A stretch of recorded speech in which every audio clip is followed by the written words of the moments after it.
Rudy K with you, excuse me, on this Memorial Day. Happy Memorial Day, and we're gonna celebrate that and remember why we celebrate Memorial Day. If you can say celebrate it or honor it, I think it's a better word.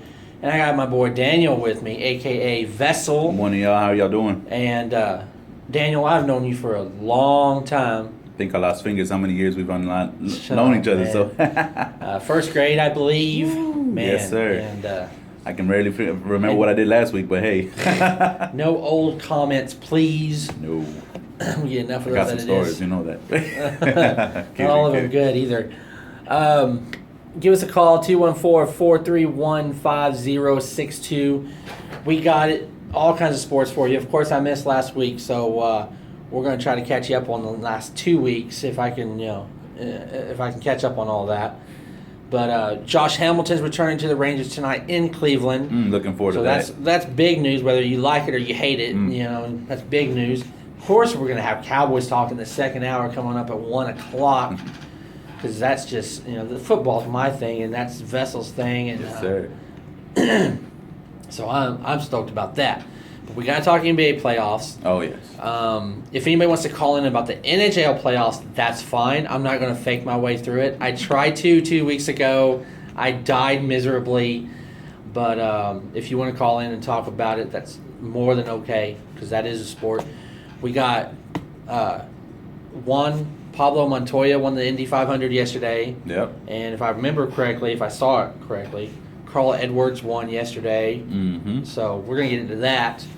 But first of all, Daniel. Yes, sir. I want to talk a little bit more about you and introduce you to the listeners. Okay. Because a lot of my listeners aren't familiar with you. Okay. And so like I said, we've known each other since the first grade. Right. And you became a recording artist when? 2004. 2004, okay. Yeah. And you went by the name Frio at the time. Yes, sir. Okay. Now, I've got a couple of Frios tracked right here on this phone. And by the way, my son loves Ice Age. Thank you.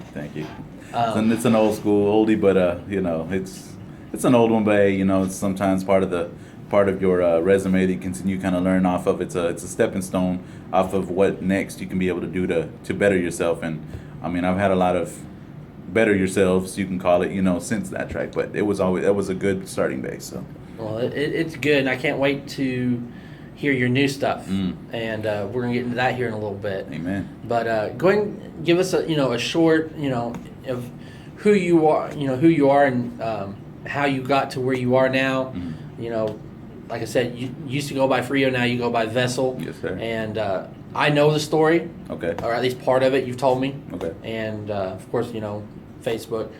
But a lot of listeners don't, so I would love to hear that story.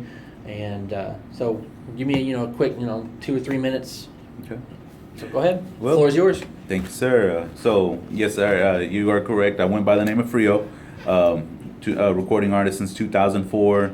Been with one of the local groups here in Dallas, Texas, Too Cold Syndicate. Was there with them for going about almost 10 years now. And they taught me a lot of the ropes to take in order to be able to better yourself in the rap game. And seen a lot of ups and downs as far as just in the music industry. But one thing I did learn is the proper communication, business skills that you talk with other producers, other engineers, other artists, even at that. It's not so much based off of a hey, I do music, you do music too, let's just do a track. No, it's there's more of a business aspect with that. But I have grown as far as my my knowledge of some of these other artists, and I've built a relationship with a lot of them. And believe it or not, actually, just within the last 7 months, just August 2014, I gave my life to the Lord. And it's a great feeling. There was a lot of unfortunate downfall that I did end up experiencing, family struggles, financial situations, things like that it's just I can't really say, hey, I'm going to take care of this all myself. I mean, the Lord wants us to be able to put all of our burdens, all of our troubles on Him, lay it on the cross and let Him guide us to where we need to be. Proverbs 3 verse 5 states, "Trust in the Lord with all your heart and lean not on your own understanding." So what I did was, hey, you know what? I fully surrendered my will to Him. Took 6 months off of the music and fasted to learn the Word, and now here I am. I wanted to go ahead and detach the name Frio, become vessel. The Lord gave me that name, and He says we're going to start fresh. We're not going to have any type of attachments whatsoever to as much sin as what you had with the name of Frio, and we're going to start fresh. And I'm here to glorify the Lord and plant seeds and put good things out there so that it can reach somebody else. And I think that's awesome. I recommitted my life to Christ back in '99, and I've slipped, but and I still got my issues, but I try to never lose sight of the goal and His plan. Right. You gotta remember it's His plan, not our plan. Exactly. But and I love what He's done in your life, and I've heard some of your newer stuff. Okay. And I can't wait till it comes out. And what is the target date? Target date, I'm really pushing toward the end of 2015, early 2016. I have a few songs already recorded right now with some major artists that did want to go ahead, and they jumped on the bandwagon with me. I told them, I said, just asking what their comfort level would be. They're worldly artists. They've been in the game for a long time. I mean, Dope House Records, with SPM, a lot of people in Houston, Dallas, Fort Worth, a lot of people know him, especially the Hispanic popularity or population. But I reached out to one of the members of that group, and I told him what my plans were. We've always been pretty good friends, and that's Grim, brother Grim, and I told him what I was really trying to use as a PowerPoint to other people to say, hey, you know what, this is our project that I want to put together, and I want to hit some of these listeners with a good message. And he was more than happy to jump on the project. So, like I said, I believe that is my calling, to reach out to some of these artists and get the gears moving in their head to kind of start thinking about, hey, you know what, there's more to life than what we wanted. And try and plant that seed. Yes, sir. And I think that's awesome. And I've been trying to get you in here for a year. I know. And in fact, I tried to get you in on the debut show June 30th last year. Right. And of course, our 1 year anniversary is going to be, June 29th is a Monday, June 30th is a Tuesday, so we're going to celebrate it on the 29th. Awesome.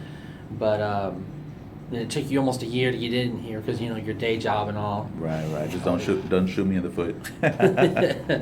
But I am stoked to see you in here. Glad to be here. And I know you ready to talk football.